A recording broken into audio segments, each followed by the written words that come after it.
Hey guys, welcome back to the channel. If you're new here, my name is Kiz. You're very welcome. As a returning subscriber, thank you so much for coming back. And if you're one of the notification gang, that is when I post, you're notified that I have made a post. Oh my god, I love you so much. Thank you so much for your support. Thank you for always coming back to the channel. This is like a go-to place, a one-stop shop for all your needs on study abroad. So you're welcome to the channel. Make sure you subscribe before you go and join the family. So in today's video, as you can see from the title, I'm going to be comparing or analyzing studying abroad versus studying in Nigeria. I'm going to give us a disclaimer. This video is going to be based on my personal experience. This is because I did my undergraduate degree in Nigeria, in a Nigerian university, in a Nigerian public university. Whatever I'm going to share here is going to be based on my experience. If you have a different experience, please do not attack me. You can also drop your experience in the comment section if it is different to mine, or if you think that anything is similar, please let's also know in the comment section. I did my undergraduate degree in Nigeria. I also did Nigerian law school in Nigeria, of course, and then I did my postgraduate degree in the UK. So this video, I'm just going to share based on my experience, the similarities and differences in both experiences, what I think, and yeah, it's just going to be a fun video and insightful one as well, so you know what it is, especially if you're in Nigeria and you're thinking of what it is like to study abroad. This video is going to help you know that. And if you're confused, then it might help you make the decision as well. This might also apply to maybe other developing countries, maybe other African countries.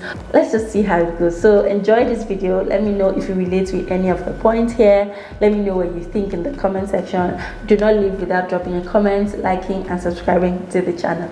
Let's get right into the video.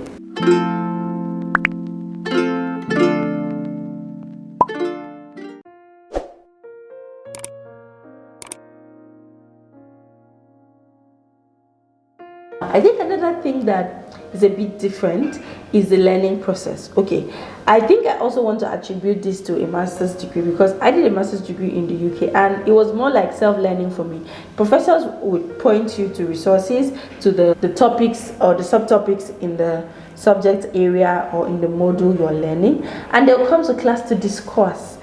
The seminars are for discussion. They're not just coming to teach you and then you take all in. They want you to discuss. What have you read? Do you have any counter opinion? What do you think? But I would say that in Nigeria, I did an undergraduate degree here, the lecturers did more of teaching. They will actually teach you the basics, the principle. They will teach you. They will calm down and teach you. Some of them. Not everybody.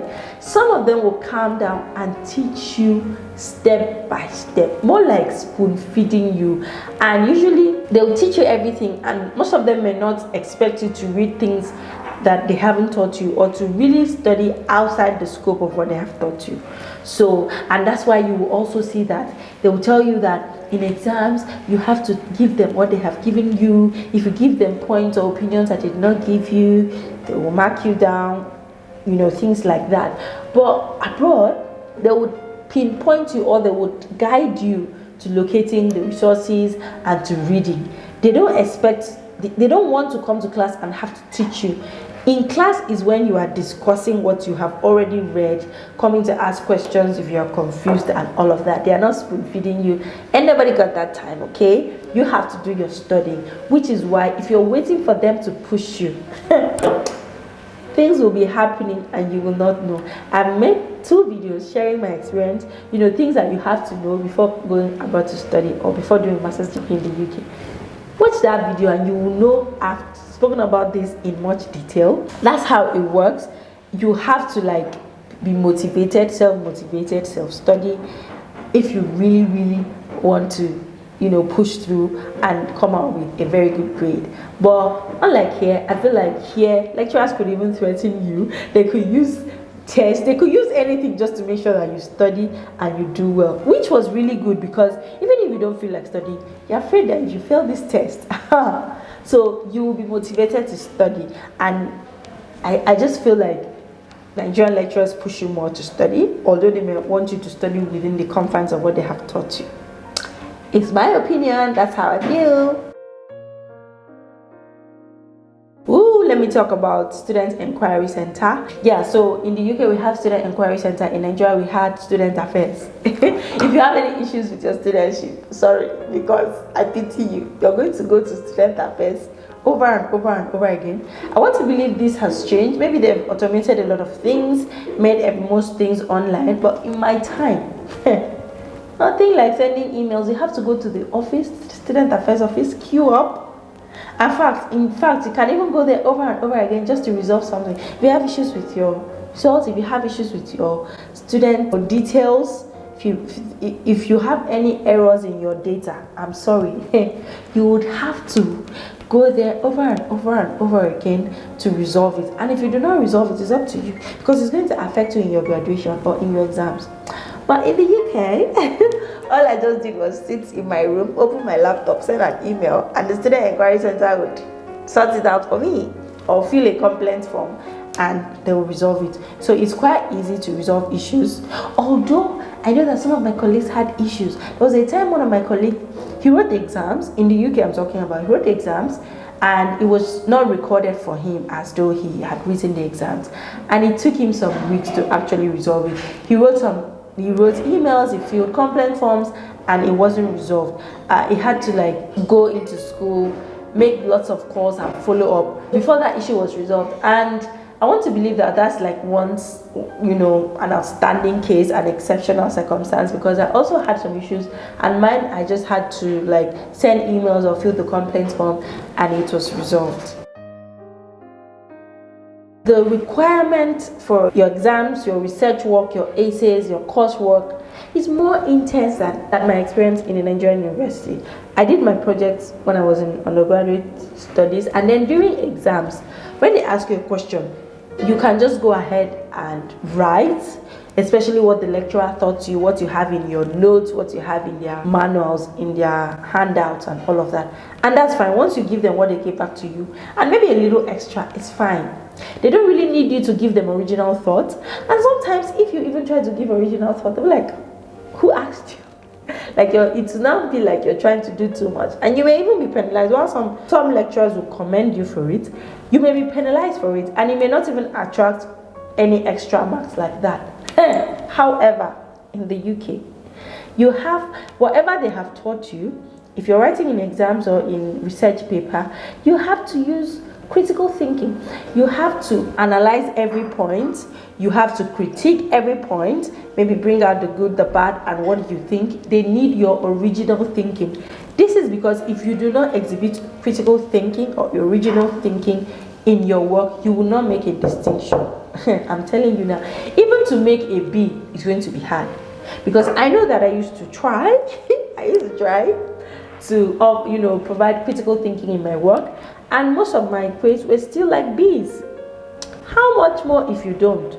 So they really encourage original thinking, original thoughts. You can critique your professor and they're like, that's good, you're good. So, and they'll encourage you to really critique opinions, to point out loopholes and make your own original points. That's another thing that is really good. I think it's really good and commendable. It really helps you to cultivate the ability for analytical thinking, for critical thinking, to bring out the originality of thoughts in you, and makes you really think deep. And it just helps, because you will also need these skills in the workplace for problem solving, for resolving issues, and for getting tasks done. So I really commend that about studying abroad, which is really good, and I encourage Nigerian universities to adopt it. Oh, member of the advising board, yes. I encourage Nigerian universities to adopt it. If I end up being a lecturer, even if it's in this Nigeria, oh my God, I'm going to encourage original thinking so much, because it's going to help you think outside the box. You're going to rack your brain, and it's going to help you. Yes, before I go, I think I have 2 more points to make quickly, because this video is already too long. I didn't want it to be this long. The first one is lecturers' direct control over results. I noticed that when I was studying in Nigeria, during my undergraduate studies, the person that is teaching you this particular course, your lecturer for that course, has direct control over your scores and if you have any issues with the exams, you have to go and meet the lecturer himself or herself. You have to resolve everything, grades, your scores, your outcome of that course is directly on the lecturer. The lecturer has so much influence over that. And this is not the same thing abroad, okay? In fact, I've had courses where the lecturer who taught me wasn't the one who marked my script. And then they have a system where the people handling your scripts, handling your exams, and your grades are very different. They have an examination committee in every school, in every department, such that if you have any issues, you're sending it. Your lecturer has nothing to do with it. They have absolutely no power to control anything. Once they mark that script and send it to the exams unit, or once they even, if it is a different person that scores you, oh, that one is even worse. If it's not your lecturer that scored you, they send the scripts straight, or your scores straight, to the examinations board, and they manage it. If you have any issues, you send it to them. You want to protest your results, you send it to them. Emails you want to do, you send it to them, and the lecturers may not even have control. If you are requesting for a remark, it is the examination board that will approve before sending it to the lecturer involved. So that's a huge difference, which has its pros and cons. Of course, everything has its pros and cons as well. The last point I'm going to make here is release of your results and transcripts. So in my university, while I was doing my undergraduate studies, we have somebody called examinations officer. Yes. So this person is responsible for compiling your results. I think each class or each school, each faculty have this person who is responsible for compiling your results and calculating your overall grade point average, as your CGPA. So at the end of every term, as first semester, second semester, year one, at the end of year one, you would see CGPA was always posted with our exam numbers. They used to post it on the board, and everybody would see. If anybody knows your exam or your registration number, they will know your results. But if they don't know your registration number, that's it. But I want to believe that now maybe everything is done online. Maybe they post these results online. We used to see our results at the beginning of the following semester. I think this is quite similar. I would say maybe this is something that is similar, especially with my university, that's Queen Mary University of London. So what happened was, for me, after I wrote my exams, I always saw my result, I think 1 month after. So, which is going to be like into the second semester. So, let's say I wrote my first semester exams first week of January, which was the end of first semester, and I saw my results around ending of February or early March, which was already into the second semester. However, some other universities in the UK, their results come out in 2 weeks. In 2 weeks, whether the second semester has started or not, after you write your exams, the result comes out in 2 weeks. I've also seen some universities that the result comes out in a week. And then there are also other exams, depending on your course, that once you write, once you submit, you see your score. So this really applies to courses, practical courses in science. I know one of my friends is studying nutrition. Most of our exams, as she writes and submits, she sees her score. That applies abroad. But for me, in Queen Mary University, and because I was doing LLM, sometimes law is always different. Our things are always different, because even when everybody writes the exams at the same time, these other departments, they'll still see their result before law. So I would say this is something that is similar. And at the end of the 1 year, once I submitted my dissertation and my final result was out, I could automatically download my transcript on my student portal, okay? This is not the case in Nigeria. In Nigeria, what happened, my experience was that at the end of your program, you have to apply. You will have to put in an application to get your official transcript. However, for me in UK, once my last result was out, automatically my students or my student portal updated, because once you have your result, it updates itself. And then once your last result is in, the official transcript is ready, and you just go and download it. Anyways, guys, I hope this video was not too long, and I hope you learned 1 or 2 things. Let me know what you think. What do you think is a good part of studying in Nigeria and a good part of studying in UK? Everything has its pros and cons, okay? I cannot say that studying in UK is all rosy. It is not. Of course, it is not rosy. And I'm not going to say that studying in Nigeria is all bad. No. I enjoyed, the experience as well. In life, we need balance. Everybody needs balance in life. So I enjoyed the experience studying in both countries. If possible, I want to study in the US or Canada or maybe Australia. Okay guys, thank you so much for staying tuned to the end of this video. I hope this video was interesting. Let me know what you think in the comment section. Let me know what you have taken out of it, and let me know what you decide. Are you going to be studying in Nigeria? Are you going to be doing, I know that majority of you watching me, if you're from Nigeria, you probably did your undergraduate degree in Nigeria, but let me know if you're going to consider studying abroad for a further degree or a master's degree, and maybe research degree, PhD as well. And other countries, I know that I have a lot of Indian audience, Ghana, Kenya. Let me know what you think is the difference between studying in your country and studying abroad. Okay guys, do well to keep watching other videos of mine. If you have watched this video to this point and you have not subscribed, are we fighting? Are we fighting? Are we fighting? Come on, subscribe. You know you love the content. You know you love my face. You know you love my setup. So please subscribe to the channel and share this channel to other people you know, that will enjoy the content as well.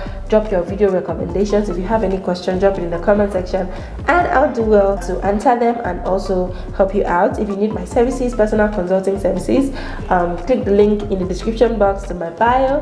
It will take you to all my services. If you need a student accommodation, there's also a link to Amber student accommodation you know, in the description box to this video, that you can get a student accommodation in any country of your choice. Till I come your way next time, I remain Couscous. Stay blessed, stay happy, stay jiggy, and turn on the notification bell. I'll catch you guys in my next video. Bye bye. Sorry about the noise. I have my flatmates in the kitchen, yeah, cooking, so apologies for the noise. So in Nigeria, you dare not call your prophet. Hey, you dare not call your lecturers by name. Why are you? Are you okay?